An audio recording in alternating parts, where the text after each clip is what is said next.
what a roller coaster of emotions, right? In these times where we're expecting every Shabbat to see more hostages released, and national joy and tears of joy and gladness.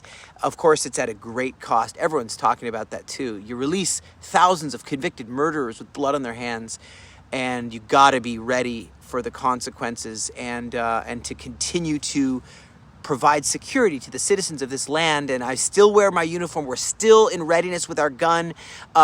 It's not over. There's so much going on every border. The border of Syria, Lebanon, Judea and Samaria, Gaza.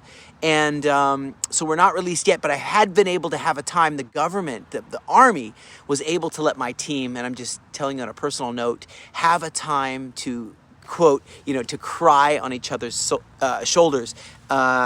We've all lost someone. It's almost 900 soldiers in this very small country.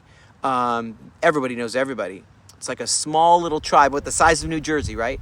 We've all lost someone, and to be there for each other, and even just to do some stretches, eat some steak. So we've had this little bit of time with a psychologist and just talk. How do you go home? How do you even go home? So that is what we're going through, and so much is going on still. I mean, the chief of staff, Herzl Halevi, announced he's going to resign now, and all these aid trucks, hundreds and hundreds of aid trucks every day. I mean, UN said 915 aid trucks. That's more than the around 600 that were going in just on Monday, and every day.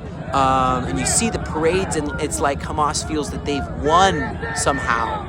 They're so disillusioned. They are so brainwashed. It's horrible. And you see this brainwashed man launching a brutal stabbing in Tel Aviv.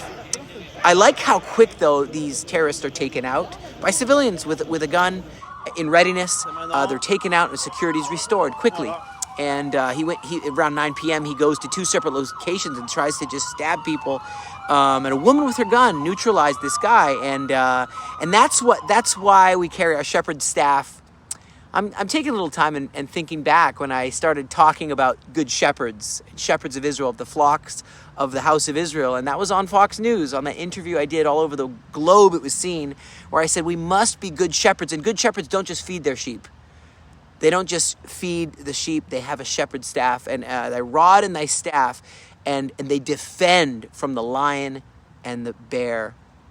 And so Bezalel Smotrich, a controversial figure, but he says that we need to occupy Gaza for 2 years to eradicate Hamas.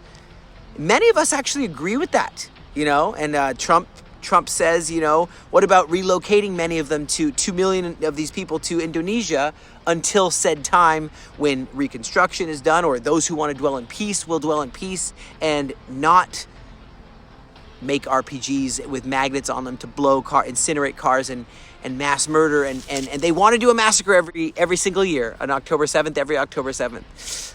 How will peace return? NBC talked about a transition period here, and will PLO be able to actually govern Gaza? Is it not more of the same with a different uniform, right? And so there's a lot of questions here that we're looking into and that are happening. So much is going on right now, and what's going on is the ceasefire is ending with Lebanon. And we've been keeping our eye on the hand on the pulse there in Lebanon, and in Lebanese army has come in and says they're going to protect so that Hezbollah doesn't come in, but they're coming in anyway. But I think with Trump in power, I'm just saying, we're going to come to a time where we say no, terror will not pay, terror will not be allowed, and so that you have Eyal Zamir, director of the Defense Ministry, Amir Barazan. Will he take the place? Who's going to take the place? Uri Gordon? Will he take the place and be the top of the army, our boss? And I just think that it's time to go back to what really drives us. Yes, we're driven by a desire to protect our family, protect our very homes.